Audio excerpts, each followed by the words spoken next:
যত বড় কঠিন রোগ হোক না কেন, যদি এই ছোট্ট দোয়াটা 7 বার পাঠ করতে পারেন, আল্লাহ পাক অবশ্যই তাকে পরিপূর্ণ সুস্থ করবে। যদি তার হায়াত থাকে, যদি তার হায়াত থাকে, মৃত্যুর সময় যদি না এসে থাকে, তাহলে আল্লাহ অবশ্যই এই দোয়ার বরকতে তাকে সুস্থ করবে। নবীজি সাল্লাল্লাহু আলাইহি ওয়াসাল্লাম নিজে যখন কোনো অসুস্থ ব্যক্তির খবর পেতেন, তিনি ছুটে চলে যেতেন এবং এই দোয়াটা পাঠ করতেন। তিরমিজি শরীফের বর্ণনায় আসছে, আব্দুল্লাহ ইবনে আব্বাস রাদিয়াল্লাহু তাআলা হাদিসটা বর্ণনা করেছেন। তিনি বলেন যে রাসূল সাল্লাল্লাহু আলাইহি ওয়াসাল্লাম এক অসুস্থ ব্যক্তির কাছে গেলেন এবং গিয়ে তার শিয়রে বসলেন, একেবারে তার পাশে বসলেন এবং মাথায় হাত দিয়ে তিনি ছোট্ট দোয়াটা পাঠ করলেন।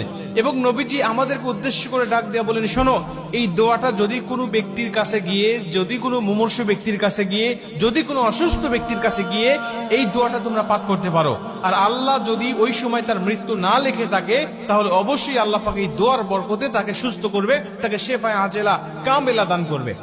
আম্মাজান আয়েশা রাদিয়াল্লাহু তাআলা তিনি বলেন যে নবীজি যখন কোথাও কারো অসুস্থের খবর পেতেন, তিনি আর ঘরে থাকতেন না, সরে চলে যেতেন। সে মুসলিম নাকি অন্য ধর্মের লোক, এটা তিনি দেখতেন না।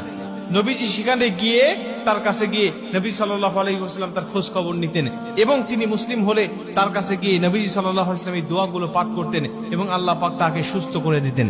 এই দোয়াটা পাঠ করার বরকতে আল্লাহ পাক তাকে সুস্থ করে দিতেন। দোয়াটি হলো ছোট্ট দোয়া, আসআলুল্লাহাল আযীম রব্বাল আরশিল আযীম আইয়াশফিয়াক।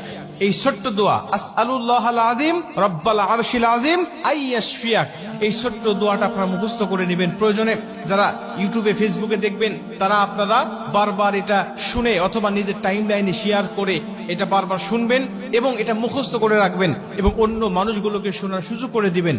এই ছোট্ট দোয়াটা আপনি যে কোনো মুমূর্ষু ব্যক্তির কাছে গিয়ে আপনি দোয়াটা পাঠ করবেন, অথবা অনেক